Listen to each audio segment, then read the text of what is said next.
ದ್ವಿತೀಯ PUCಯಲ್ಲಿ ಇತಿಹಾಸವನ್ನು ಓದುತ್ತಿರುವ ವಿದ್ಯಾರ್ಥಿಗಳಿಗೆ ಸ್ವಾಗತ.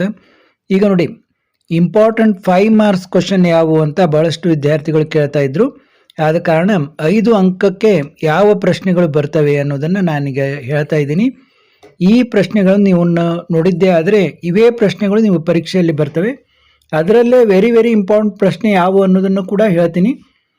ಈಗ ಮಹಾವೀರನ ಜೀವನ ಮತ್ತು ಬೋಧನೆಗಳನ್ನು ಕುರಿತು ಚರ್ಚಿಸಿ.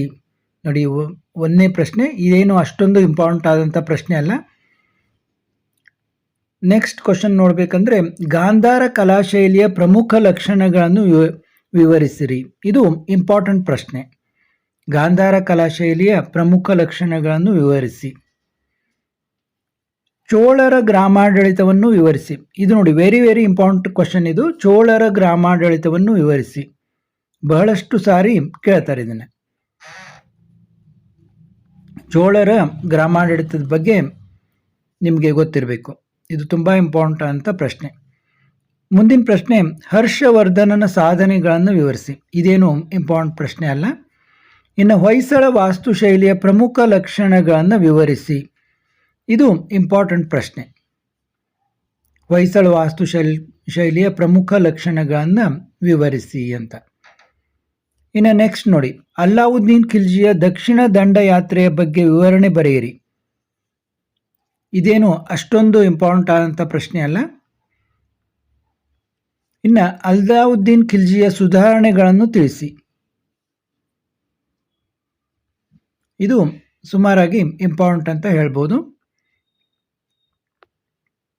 ಅಕ್ಬರ್ನ ಧಾರ್ಮಿಕ ಮತ್ತು ರಜಪೂತ ನೀತಿಯನ್ನು ವಿವರಿಸಿ.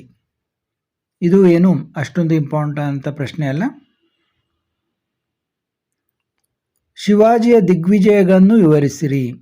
ಇದು ಇಂಪಾರ್ಟೆಂಟ್ ಆದ ಪ್ರಶ್ನೆ.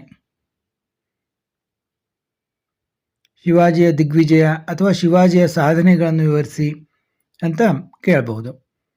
ಇನ್ನು ತಾಳಿಕೋಟೆ ಕದನದ ಕಾರಣಗಳು ಮತ್ತು ಪರಿಣಾಮಗಳು ಯಾವುವು. ಇದು ಸುಮಾರಾಗಿ ಸ್ವಲ್ಪ ಮಟ್ಟಿಗೆ ಇಂಪಾರ್ಟೆಂಟ್ ಅಂತ ಹೇಳ್ಬೋದು. ಮಹಮ್ಮದ್ ಗವಾನನ ಸಾಧನೆಗಳನ್ನು ವಿವರಿಸಿ. ಇದೇನು ಅಷ್ಟೊಂದು ಇಂಪಾರ್ಟೆಂಟ್ ಆಗಿಲ್ಲ. ಇನ್ನು ಪ್ಲಾಸಿ ಕದನದ ಕಾರಣಗಳು ಮತ್ತು ಪರಿಣಾಮಗಳು ಯಾವುವು. ಪ್ಲಾಸಿ ಕದನ ಇದು ಇಂಪಾರ್ಟೆಂಟ್ ಆದಂಥ ಪ್ರಶ್ನೆ.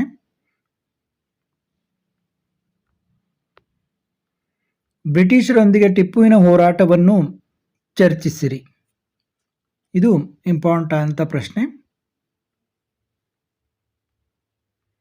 ಸೋರಿಕೆ ಸಿದ್ಧಾಂತವನ್ನು ವಿವರಿಸಿ. ಇದು ಕೂಡ ಒಂದು ಇಂಪಾರ್ಟೆಂಟ್ ಆದಂಥ ಪ್ರಶ್ನೆ. ಸೋರಿಕೆ ಸಿದ್ಧಾಂತವನ್ನು ವಿವರಿಸಿರಿ. ಇನ್ನು ಬ್ರಿಟಿಷರ ಆಡಳಿತವು ಭಾರತೀಯ ಶಿಕ್ಷಣದ ಮೇಲೆ ಬೀರಿದ ಪ್ರಭಾವವನ್ನು ಕುರಿತು ಬರೆಯಿರಿ. ಇದು ಕೂಡ ಇಂಪಾರ್ಟೆಂಟ್ ಆದಂಥ ಪ್ರಶ್ನೆ. ನೋಡಿ, ಮೆಕಾಲೆ ವರದಿ, ವುಡ್ಸ್ನ ವರದಿ ಇವನ್ನೆಲ್ಲ ಮೆನ್ಷನ್ ಮಾಡಬೇಕು ನೀವು. ಸ್ವಾಮಿ ವಿವೇಕಾನಂದರ ವ್ಯಕ್ತಿತ್ವವನ್ನು ಚರ್ಚಿಸಿರಿ. ಇದು ಕೂಡ ಇತ್ತೀಚಿನ ದಿನಗಳಲ್ಲಿ ಇಂಪಾರ್ಟೆಂಟ್ ಆದಂಥ ಪ್ರಶ್ನೆ. ಇನ್ನು ಭಾರತದಲ್ಲಿ ರಾಷ್ಟ್ರೀಯತೆಯ ಉದಯಕ್ಕೆ ಕಾರಣವಾದ ಪ್ರಮುಖ ಅಂಶಗಳು ಯಾವುವು. ಇದು ಕೂಡ ಇಂಪಾರ್ಟೆಂಟ್ ಅಂತ ಪ್ರಶ್ನೆ. ಇನ್ನು ಕರ್ನಾಟಕ ಏಕೀಕರಣ ಚಳವಳಿಯನ್ನು ಸಂಕ್ಷಿಪ್ತವಾಗಿ ಚರ್ಚಿಸಿ. ಇದು ಕೂಡ ಇಂಪಾರ್ಟೆಂಟ್ ಅಂತ ಪ್ರಶ್ನೆ. ಒಟ್ಟು 18 ಪ್ರಶ್ನೆಗಳಿವೆ. ಅದರಲ್ಲಿ ಯಾವ ಇಂಪಾರ್ಟೆಂಟ್ ಅನ್ನೋದನ್ನು ನಾನು ನಿಮಗೆ ಹೇಳಿದ್ದೀನಿ. ಅವನ್ನ ನೀವು ಲಕ್ಷ್ಯ ಕೊಟ್ಟು ಬೇಕಾದರೆ ಇನ್ನೊಮ್ಮೆ ವಿಡಿಯೋವನ್ನು ನೋಡಿ ಯಾವ ಇಂಪಾರ್ಟೆಂಟ್ ಪ್ರಶ್ನೆ ಅಂತ ತಿಳ್ಕೊಂಡು ಅವನ್ನ ಚೆನ್ನಾಗಿ ಓದ್ಕೊಳ್ಳಿ. ಮತ್ತು ನಿಮ್ಮ 10 ಅಂಕದ ಇಂಪಾರ್ಟೆಂಟ್ ಪ್ರಶ್ನೆ ಯಾವುವು ಅನ್ನೋದನ್ನು ಮುಂದಿನ ವಿಡಿಯೋದಲ್ಲಿ ಹೇಳ್ತೀನಿ.